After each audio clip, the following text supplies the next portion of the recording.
folks, welcome back to my channel. If you're new here, welcome. My name is Natasha and I do book things here. Today's video is my long-awaited May wrap-up. Obviously, I went to BookCon.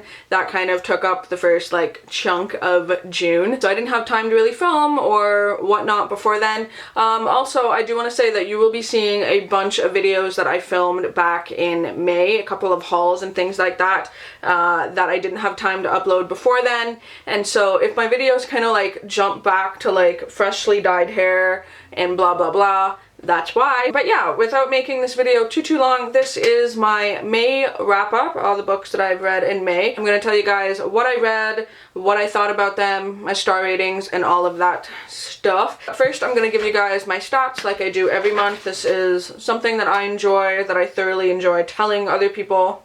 You know. So in total, I read 9 books in the month of May. That's a little bit less than normal for me, but it was a busy month. But that did equal out to 3,187 pages. Divide that by 31, that's 102 pages a day. Some months I can read 200 pages a day. Typically I average around 150 to 180, so like I said, this month obviously I read a lot less. So my star ratings for the month, I had 0 1-star books, which is good. I did however have 2 2-star books, 3 3-star books, 2 4-star books, and then 3 5-star books. So there are definitely a couple of books in there that I really liked. Most of them were from the beginning of the month, and one amazing 5-star book at the end, which I'll talk about. If I sort of add in my total rating for the month, it was a 3.6, which is not the best month of reading. Kind of average, close to a 4, but you know, 3.6 could have been a better month for reading. I read from a variety of genres. As usual, I had a contemporary, a magical realism, another contemporary, 2 thrillers, a dystopian, another contemporary, a non-fiction, and then another contemporary. Out of that though, there were 4 adult books, 5 YA books, which is a nice mix, by 7 female authors and 2 male authors. And then my years were sort of interesting. I didn't read a whole lot of older books, but I did somehow, even though I did read 9, I read 3 2018 releases, which is something I try to do every month. It was 2017, 2018, 2017, 2015, my oldest was 1979, that was the Stephen King that I read, 2018, 2010, and then another 2018. So yeah, kind of all over the board, an interesting month of reading, but that is kind of my stats. And then for now, I'm going to get into my lowest rated books first, move on and talk about my highest rated books, and end on a positive note. So my least favorite book that I happened to read this month happened to be my only non-fiction. They're typically not my genre anyway, unless it's a subject that I'm really interested in. This one though was something that I did sort of want to just read. I didn't like it that much. That is Orange is the New Black, My Year in a Women's Prison by Piper Kerman. I'm sure most of you know what Orange is the New Black is by now. It just follows Piper's journey for a year in prison. If you were to relate it to the Netflix show, which I watch and love, this is basically the first season before it sort of just strays away from anything that happens in this book. This does wrap up with her, you know, leaving prison and whatnot. Here's the thing, I really like the Netflix show. I find it very entertaining. There's amazing characters and whatnot. I'm not gonna lie though, Piper is one of my least favorite characters in the show.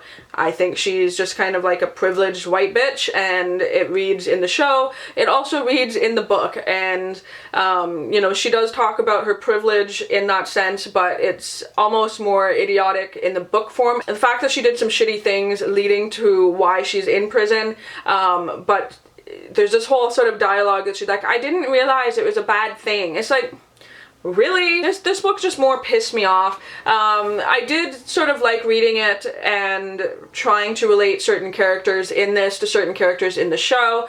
I personally think the show is just written better. There's more character development. Yeah, is it a little bit more overdramatic because it is a television show? Yes.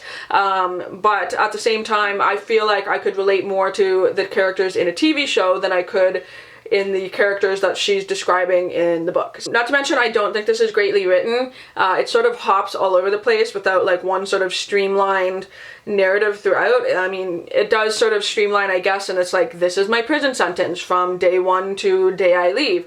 But all that stuff sort of in between is and I'm going to talk about this now, and then we're going to talk about this, and then we'll talk about this, and then we'll talk about that. It just didn't flow very well. I almost DNF'd this. not gonna lie, but I did finish it. I feel like if you're interested in women's prison, blah blah blah, and you haven't seen the Netflix show yet, watch that, because you're pretty much going to get a much better level of entertainment than if you read this book. In the month of May, I did participate in a readathon. I did the buzzword readathon, where there's like a buzzword for popular books, and we had to read books using that buzzword. The one for this one was the word girl or girls, and so I did end up reading 4 books with the word girl in the title. This one that I read, though, I'm not gonna lie, I listened to it on audiobook and I didn't know what the fuck was going on for the majority of the book. That is Vanishing Girls by Lauren Oliver. I mostly bought this because it's one of those like soft feel covers. I found this in a library sale, actually. The fact that it's just like a nice looking book, like I visually enjoy this. However, I could not tell you what this is about. I listened to it apparently on audiobook on my way to and from work, which was probably a poor idea because I'm very tired both to and from work. But anyway, I listened to this. I literally have to open it up and go, what the hell happened? BRB. I just read what this is about, and I do vaguely remember some of it. It follows the story of these 2 sisters. I don't know, one of them goes missing, and the other sister is convinced that she's just sort of like messing around, and you kind of follow the one sister's journey into finding her sister. I do remember there being a very large twist at the end that I just kind of went, mental illness, and just the overall like themes in this I didn't care for. Like I said, it's very confusing on audiobook. It might not have been as confusing if I read the physical book, but I just rated this a 2 because I didn't know what was going on, and then I didn't care for the ending. So moving into my 3-star books, the first book that I rated a 3 this month, I actually enjoyed, and in hindsight I wish I would have read this after BookCon, because this does deal with like going to a con and talking like panels and that sort of thing. So I feel like if I would have maybe read this after that, I would have, I don't know, liked it a little bit better. So that is Ship It. Now this I did buy full price, brand new, and the main reason why I bought it, I'm not gonna lie, is the fact that it is literally one of the most beautiful naked hardback books I've ever seen. It's so cool, and like when I was reading it, Jeff and I had the conversation of like, which character are we? So like the one night I read it, I was this guy. The other night I read it, Jeff was this guy. It's a really like beautiful naked hardback cover, and like I am obsessed with that. It wasn't exactly for me. It's not that it wasn't a bad book, it just wasn't necessarily something that I enjoyed. So this follows a teenage girl named Claire, and she's obsessed with this show called Demon Heart, and it's basically supernatural. Like that's basically what it is, fictional supernatural, and she's obsessed with this show, and she writes fan fiction, and she believes that the main characters are meant to be in love, and so she writes this like fan fiction all about that. She then goes to Comic-Con and sort of asks a question to the actors of the show, and there's a lot of like kerfuffle that happens with that. She's brought in sort of as like an LGBTQ representative, or like kind of thing for the rest of the Comic-Cons, and it sort of like takes off from there. The thing that I had issues with this book is that I'm not a big Comic-Con person. I went to BookCon. I can appreciate other people's love for Comic-Con, but it's just not my thing, so I can't really relate to this. One thing I did enjoy about this is that there is LGBTQIA+ rep in this, and a lot of the characters are dealing with their own sexuality, what it means to them, what the labels mean to them, and that kind of thing, which I did enjoy reading about. However, there is one character in this who I did not care for. It is the main character's love interest, and that person is an ass, quite frankly. I feel like this book had the same issues that I had with Like Water, where the love interest in it is just like not a good fit for the main character. That being said, I think if you are into like sort of Comic-Con culture, you want some like decent LGBTQ rep, you also are okay sort of like dealing with the subject of other people being outed, then maybe you'll enjoy this. I definitely bought it because it was like a cover buy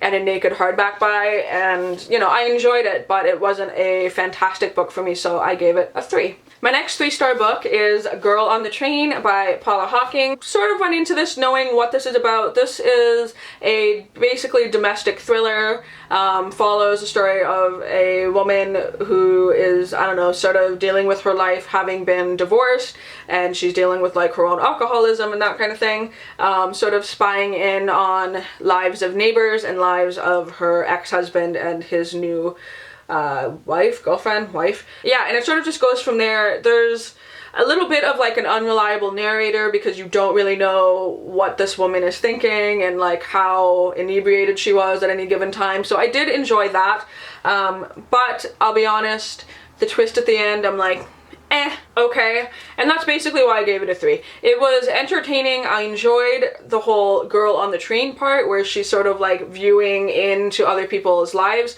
I take the bus every single day. I definitely make up stories in my head about like my bus regulars and what I call familiar strangers, where you see these people every day but you don't know them. Definitely make up little stories in my head about characters in my life. I guess. So I did enjoy that. As for the actual twist, I saw it coming. I wasn't like super surprised by it. It was just okay. It was moderately entertaining, so I gave it a 3. Moving into my 2 4-star books, the first one that I read was American Girls. This one was better than I thought it was going to be, and to be honest, I'm really happy about it. This was a whim buy off of like Book Outlet, I believe, because it said something about the Manson murders, and I went, yes please. So this follows Anna, who is a 15-year-old girl who steals her mother's credit card and pieces out to LA, just kind of like runs away. I love runaway books. That's like a big thing. Like runaway road trip, you guys know some of my favorite things. She goes to LA and meets up with her sister, who is like a D-list celebrity. From that, she ends up having to still do some like schoolwork and ends up researching the Manson murders and the Manson girls, really, the more about the girls involved in it. And then like through her researching it, she realizes like how quickly that can happen to somebody. There's a lot of like really sort of like nice nostalgia in this. A lot of talks about the way that those girls must have felt being sort of like sucked into a cult and like how easily that can happen. I really like this. I gave it a 4. It was very much in the same realms as Girls by Emma Cline.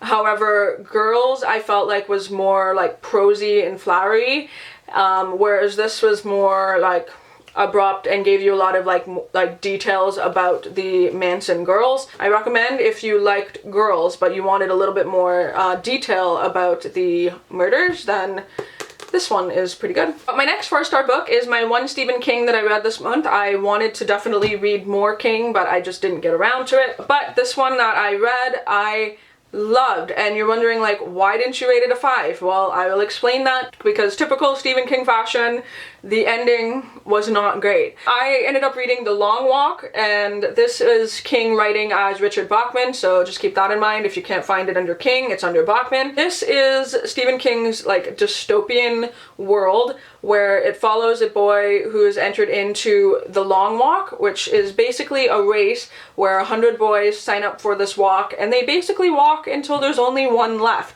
What that means you find out as you read the book. As expected, this was captivating because you know that it's only going to be one. Is it going to be the main character that you're following? Is it not? You know, what's going to happen to these characters that you come to like?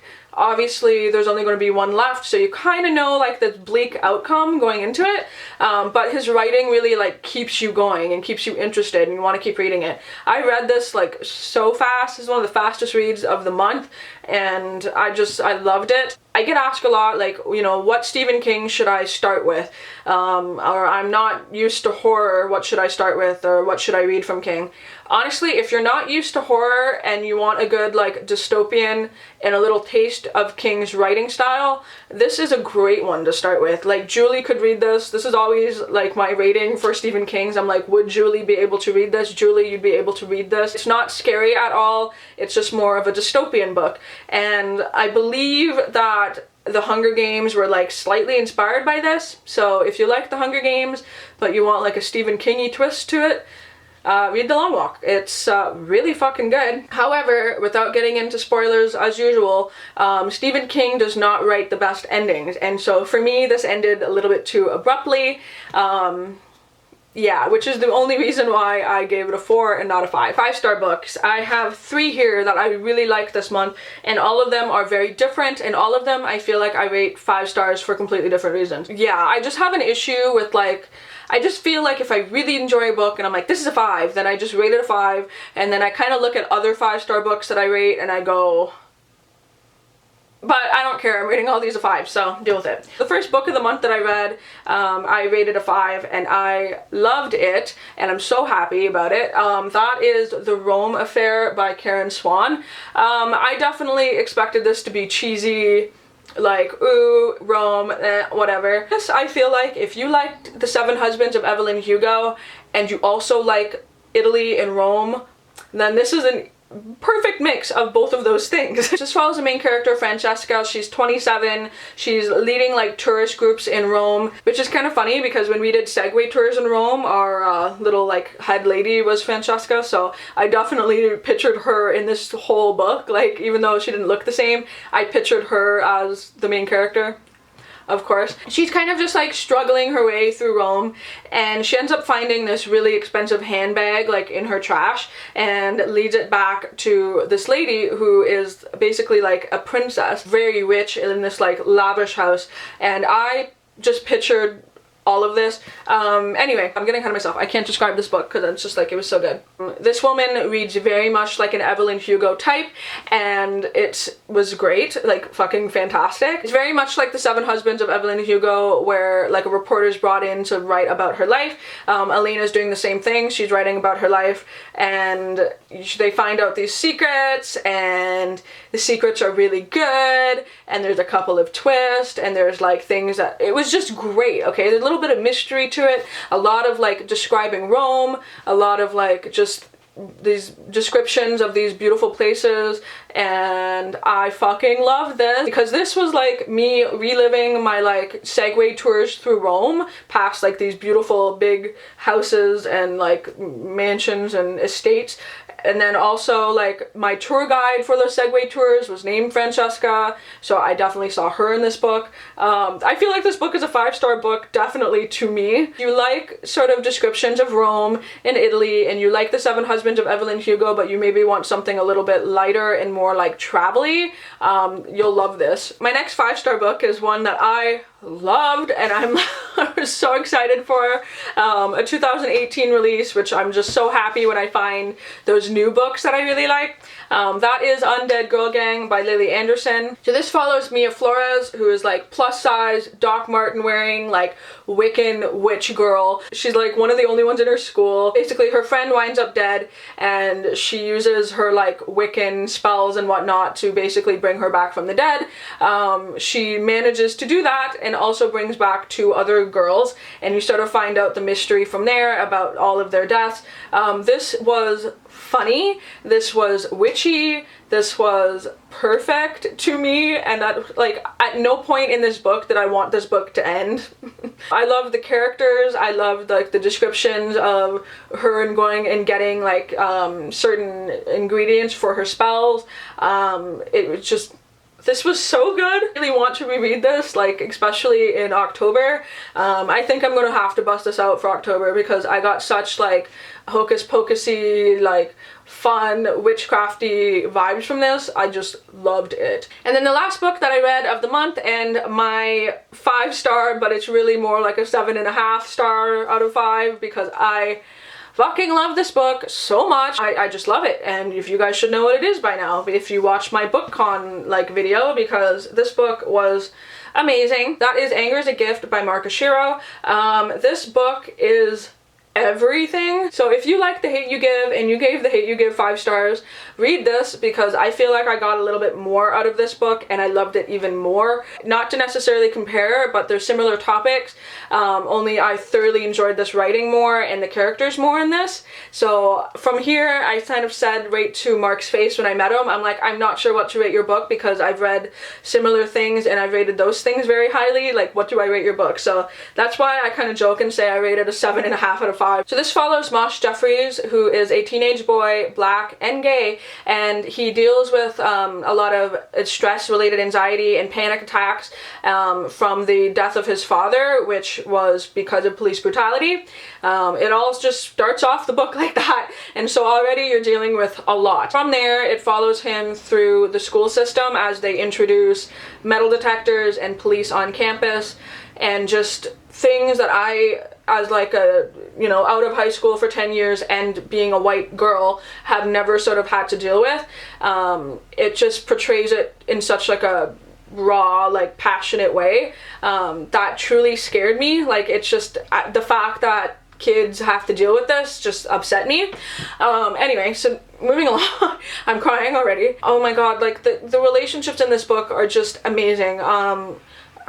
His mother is just the best written mom I've ever read in a book. Like, oh my god, like she's just the most amazing woman and feels authentic to just like real women out there. A lot of things happen in this book. There's protests, there's more injustice, and it just follows his life, and the panic attacks feel very real. So if that's something that bothers you, just know that. I've had panic attacks before and I know that feeling. This feels very authentic to that.